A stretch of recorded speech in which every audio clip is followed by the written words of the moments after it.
మంచిది. ఇదేను పరిశుద్ధాత్మ దేవుడు ఓ ప్రత్యేకమైన అంశం మీద మీతో దేవుని వాక్యం పంచుకోమని నా హృదయాన్ని ఆత్మదేవుడు పురికొల్పిన దాన్ని బట్టి ఈ వర్తమానం మీకు అందించడానికి నేను సిద్ధపడి దైవ సన్నిధిలో నిలవబడి ఉన్నాను. జీవిత యాత్రలో ఎన్నో సమస్యలు, ఎన్నో పోరాటాలు, ఎన్నో ఆపదలు, ఎన్నో అపాయాలు. అందుకనే భక్తుడైన యోబు గారు అంటారు కదా, నరుని కాలము భూమి మీద యుద్ధకాలం వంటి కాలం కాదా అనని. అంటే బ్రతికున్న దినాలంతట్లో ఎప్పుడు ఏదో ఒక పోరాటం, ఏదో ఒక సమస్య, ఏదో ఒక సమస్యతో మనం యుద్ధం చేయాల్సిందే. నేను తరచుగా చెప్తా కదా, ఒక సమస్య పోయిందంటే మరో సమస్య. మానవ జీవితంలో ఎదురయ్యే కష్టాలు గూడ్స్ బండి లాంటివి అట. మామూలుగా సహజంగా ట్రైన్ ఉంది, జర్రమని దూసుకొని వెళ్ళిపోద్ది. ఈ గూడ్స్ బండి ఉంది చూసారా, నిలవబడితే ఈ పెట్టిపోతూ ఉంటే అమ్మయ్యా ఈ పెట్టిపోయింది పర్వాలేదు అని అనుకునే లోపు ఇంకో పెట్టె, అమ్మయ్య పర్లేదు ఇది కూడా పోయింది అని అనుకునే లోపు మరో పెట్టె, అది దాటింది అనుకునే లోపు ఇంకొక పెట్టె, పెట్టె వెంబడి పెట్టె, పెట్టె వెంబడి పెట్టె. గూడ్స్ బండి పెట్టెలు ఎట్లా వస్తాయో సమస్య వెంబడి సమస్య, సమస్య వెంబడి సమస్య మానవ జీవితంలో ప్రతి క్షణం మనం అనుభవించాల్సిందే. కానీ ఒక విచిత్రం ఏంటో తెలుసా, ఎన్ని పెట్టెలు పెట్టె వెంబడి పెట్టి వచ్చినా ఏది నిలవదు కదా, దాటి వెళ్ళిపోద్ది. జీవితంలో నీకే కష్టం వచ్చినా, ఏ ఆపద వచ్చినా, ఏ సమస్యతో నువ్వు పోరాడుతున్నా తమ్ముడు చెల్లి, ఆ సమస్య నీ జీవితంలో నిలవదు.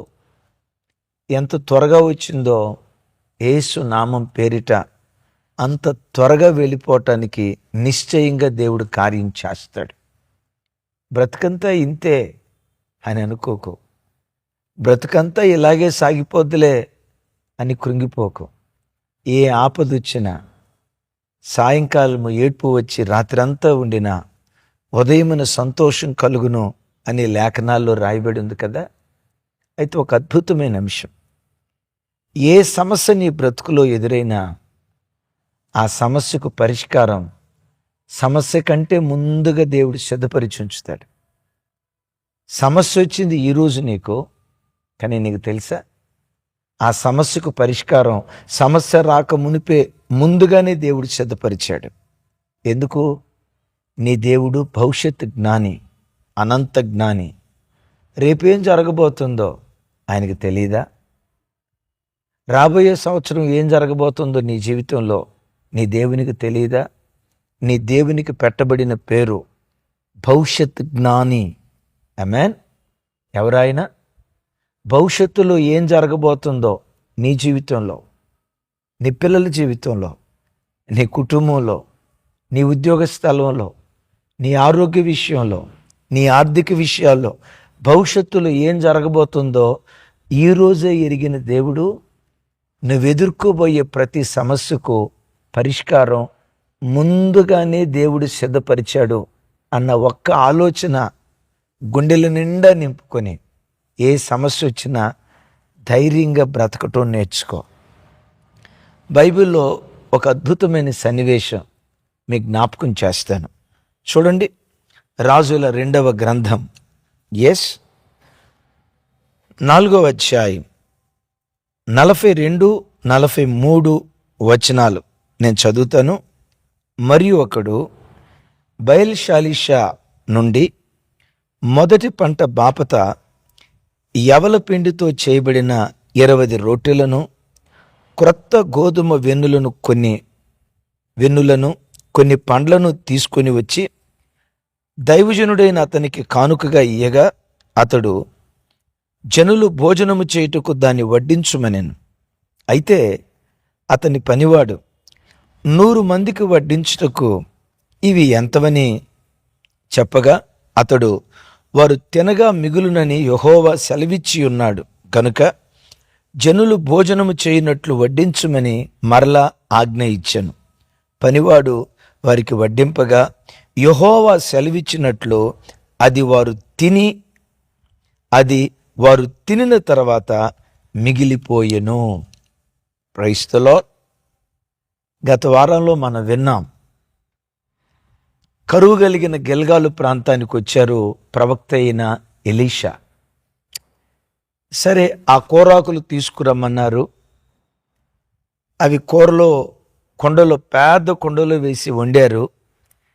ప్లేటు పెట్టుకున్నారు, ముందు కూర వేశారు. రొట్టెలు లేవు, బియ్యం లేదు, అంటే ఆహారం లేదు, కానీ కూర ఉంది. సరే, ఏదో కూర ఉందలే, కూరతో కడుపు నింపుకుందామని ఆ కూర చూస్తే చేదు. సరే, ఈలోపు పిండి వేశారు, అది రుచి కలిగిన కూరగా మారిపోయింది. నేనంట, భోజనం చేసేటప్పుడు ఒకటి కూర ఉండాలా, అన్నం కూడా ఉండాలా? మన తెలుగు వాళ్ళని అడిగితే కూర ఎంత, అన్నం ఎంత చెప్పండి? కూర ఎంత, అన్నం ఎంత? ఏమండి, అన్నం లేకపోతే ఒట్టి కూరతో ఎట్లా భోజనం చేస్తాం? విచిత్రం చూడండి. ప్లేట్ పెట్టుకున్నారు, ప్లేట్లో కూర వేసుకున్నారు, రొట్టెలు లేవు. అలా ప్లేట్లో కూర వేసుకొని సిద్ధంగా ఉన్నారో లేదో, బయల్ షలీషా అనే దేశం నుండి, బయల్ షాలిషా అనే ప్రాంతం నుండి 20 యవల రొట్టెలు, పిండి కాదు, యవల రొట్టెలు తీసుకొని, ప్రథమ ఫలం తీసుకొని, కొన్ని పండ్లు తీసుకొని, సరిగ్గా వాళ్ళు కూర వేసుకున్న గడియలోనే 20 రొట్టెలు తీసుకొని వచ్చాడు. వీళ్లకు రొట్టెలు కావాల్సింది ఇప్పుడు, కానీ అతడు రొట్టెలు తీసుకొని ఎక్కడి నుంచి బయలుదేరాడు? బయల్ షాలిషా అనే దేశం, అనే ప్రాంతం నుండి. గిల్గాలు నుండి బయల్ షాలిషా అనే ప్రాంతానికి 24 కిలోమీటర్ల దూరం అంట. విన్నారా? ఏమండి, ఇప్పుడున్నట్లుగా మోపెడ్లు ఉన్నాయా, కార్లు ఉన్నాయా, 2 వీలర్లు ఉన్నాయా? ఏమన్నా ఒక అర్ధగంటలో బయలుదేరి వచ్చి ఉంటాడండి అని అనుకోవటానికి ఆ రోజుల్లో కాలినడక లేదా గుర్రపు స్వారీ కదా. 24 కిలోమీటర్లు అంటే చరిత్రకారులు చెప్తారు, ఆ వ్యక్తి ఎప్పుడో ఉదయమో గడిచిన రాత్రో రొట్టెలు తయారు చేసి, విన్నారా, ఆ రొట్టెలు తయారు చేసిన రొట్టెలను తీసుకొస్తా ఉన్నాడు. ఈ రొట్టెలు ఎప్పుడు తయారయ్యాయి?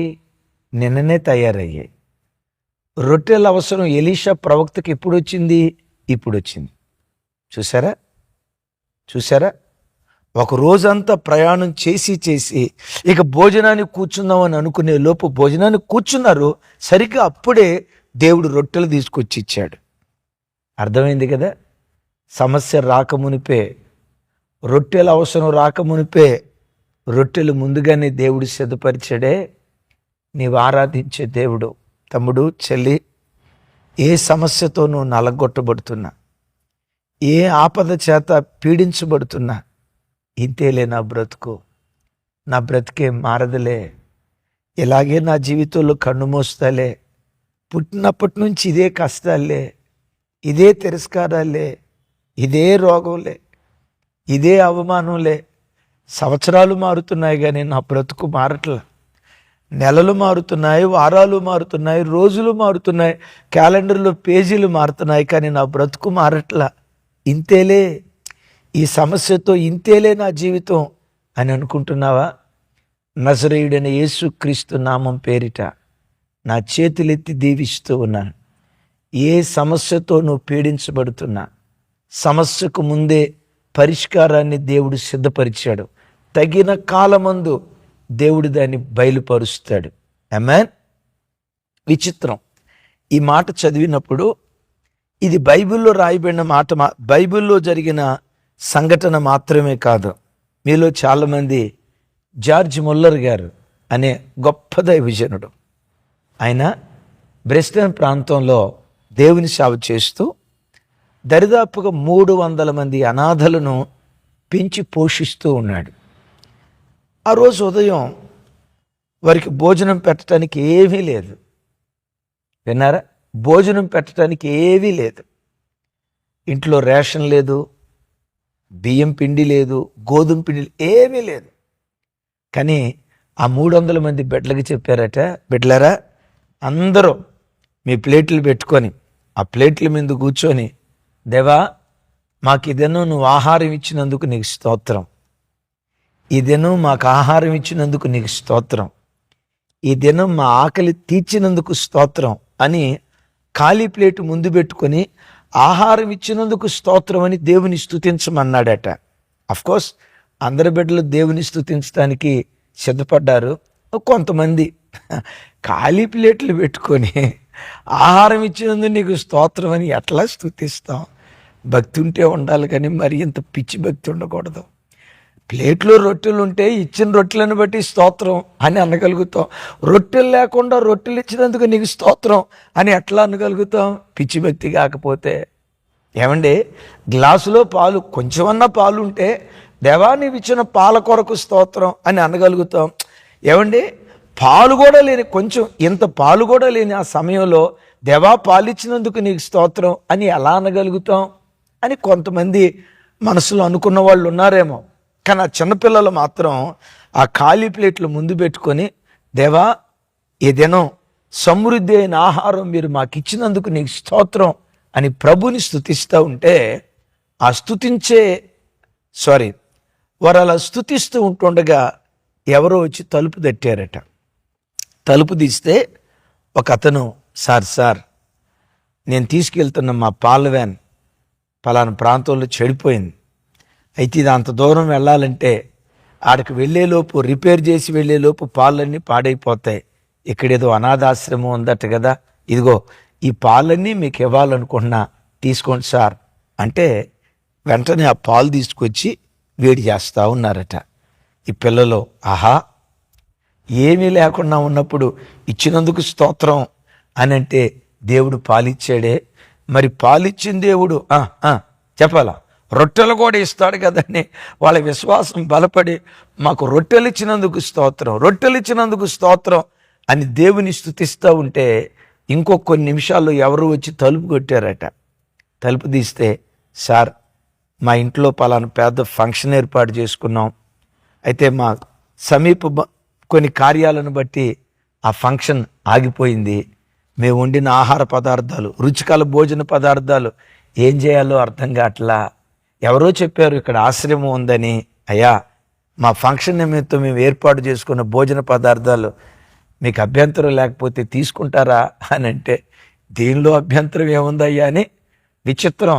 ఆ భోజన పదార్థాలు తీసుకుంటే, ఆ రోజు భోజన పదార్థాలంట సొలొమోను భోజనపు బల్ల చూసారా, ఆ రేంజ్లో భోజనం ఉందట. విన్నారా? నేనంట వీళ్ళకి ఆహారం కావాల్సి వచ్చింది ఎప్పుడు? మధ్యాహ్నం 12 గంటలకి. కానీ ఆ పాలు ఎప్పుడు దేవుడు సిద్ధపరిచాడు? ఉదయం 6ంటికే సిద్ధపరిచాడు. ఆ పాల వ్యాన్ వస్తూ సరిగ్గా ఎక్కడే ఎందుకు ఆగిందో తెలుసా? విన్నారా? సరే, ఆ ఫంక్షన్ వాళ్ళు భోజనాలు తీసుకొచ్చారు కదా, ఆ భోజనం ఎప్పటి నుంచి సిద్ధపరిచారు?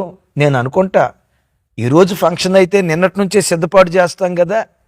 ఎవరి కోసం సిద్ధపాటు చేశారు వాళ్ళు అనుకున్నారు మన ఇంటి వారి కొరకని. నా ప్రభు బిడ్డలారా, దేవుని మీద అనుకో, కరువైన ఖడ్గమైన దేవుని స్తుతించడం ప్రారంభించు. నీ సమస్యకు ముందుగానే పరిష్కారాన్ని దేవుడు సిద్ధపరిచాడు అన్న సంగతి మర్చిపోకు.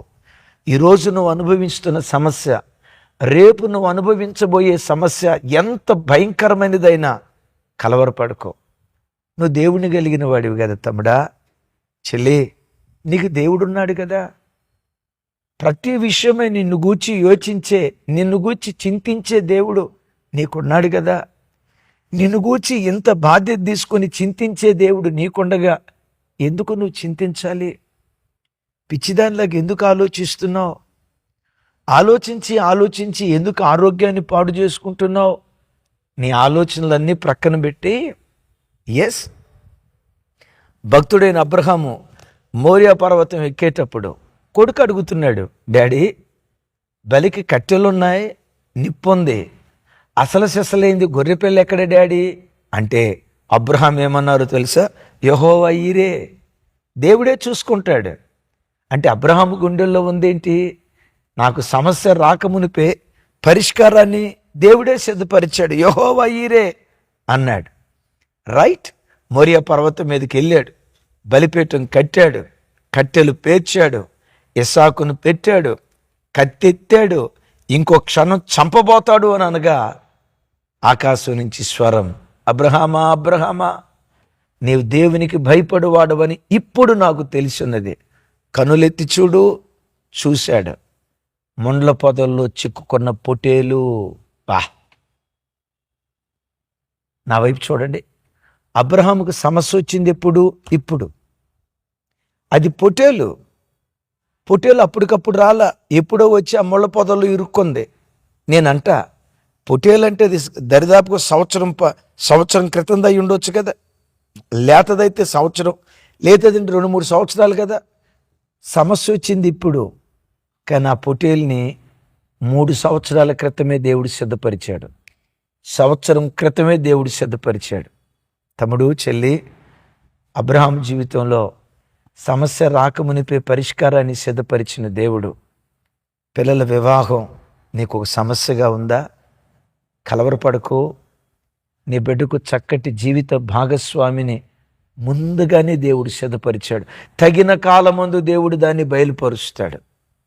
ఈ అప్పుల బంధకుల నుంచి ఎలా బయటికి రావాలి? అదే నీ సమస్య. కలవరపడకు. ఆ ఊబిలో నుంచి నువ్వు విడుదల పొందటానికి ఒక పరిష్కారాన్ని దేవుడు నీ కొరకు సిద్ధపరిచాడు అన్న సంగతి ఎప్పుడు జీవితంలో నువ్వు మరిచిపోకు. ఎందుకో తెలుసా? నీవు ఆరాధించే దేవుడు అనంత జ్ఞాని. అద్భుతం. అబ్రహాము బలిపీఠం మీద పెట్టి కత్తెత్తి పొడవబోయే ఆఖరి క్షణాల వరకు దేవుడు మౌనం అయ్యాడు.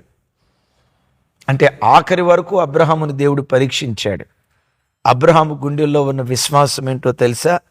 నా దేవుడు కోరుకున్నట్లుగా బలిపీఠం కడతా, కట్టెలు పేరుస్తా, నా కుమారుడిని ఇస్సాకును చంపుతాను, వాని మాంసాన్ని ముక్కలు చేస్తాను, అగ్నితో కాలుస్తా, నా కుమారుడు బూడిదైపోతాడు. నేను ఆరాధించే దేవుడు బూడిదలో నుండి ఇస్సాకును పుట్టించగలిగిన వాడు. బూడిదలో నుండి మరలా ఇస్సాకును పుట్టిస్తాడు. నా ప్రభు బిడ్డలారా, బ్రతుకు బూడిదైపోయిందా? నిరీక్షించు. బ్రతుకు శూన్యంగా కనపడుతుందా? కొంచెం కాలం ఓపిక పట్టు. ఆ బూడిదలో నుంచి కూడా అద్భుతాలు చేయగలిగిన శక్తివంతుడైన దేవుడు. అద్భుతం. వీళ్ళు 20 రొట్టెలు తీసుకొచ్చారు. తినటానికి ఎంతమంది ఉన్నారు? 100 మంది ఉన్నారు. ఒక ఆయన అంటాడు, ఈ 20 రొట్టెలు 100 మందికి ఏం సరిపోతాయ్యా? వీళ్ళు అసలే ఆకలితో ఆవురావురమంటున్నారు. గట్టిగా తినేవాళ్ళకి 2-3కే ఫట్. 100 మంది ఉన్నారు. ఈ 20 రొట్టెలు ఎందుకు పనికి వస్తాయి అన్నట్లుగా అంటే ఎలీషా అంటాడు కదా, ఇది చాలు, ఇవి తినగా మిగిలేటట్లుగా దేవుడు చేస్తాడు. 100 మంది తృప్తిగా తిన్నారు, ఇంకా మిగిలాయట. ఈ మాట చదువుతున్నప్పుడు క్రొత్త నిబంధనలో మీకు ఏం జ్ఞాపకం వస్తుంది? 5 రొట్టెలు 2 చేపలు, 5,000 మంది ప్రజలు. ఈయన 20 రొట్టెలు 100 మందికి పెడితే నీవు ఆరాధించే దేవుడు 5 రొట్టెలు 5,000 మందికి పెట్టాడు. ఆమేన్. ఈయన 20 రొట్టెలు 100 మందికి పెడితే యేసుక్రీస్తు వారు 5 రొట్టెలు 5,000 మందికి పెట్టాడు. తృప్తిగా తినగా మిగిలేటట్లు చేశాడు. నీ దేవుడు ఎవరో తెలుసా?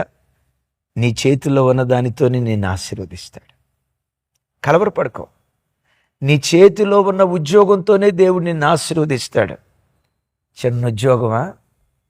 10,000 రూపాయల ఉద్యోగమా? రోడ్డు పక్క ఇడ్లీ అమ్ముకునే చిన్న పనా? ఇల్లు తిరిగి టీ బోసే ఓ టీ బాయ్గా పనిచేస్తున్నావా?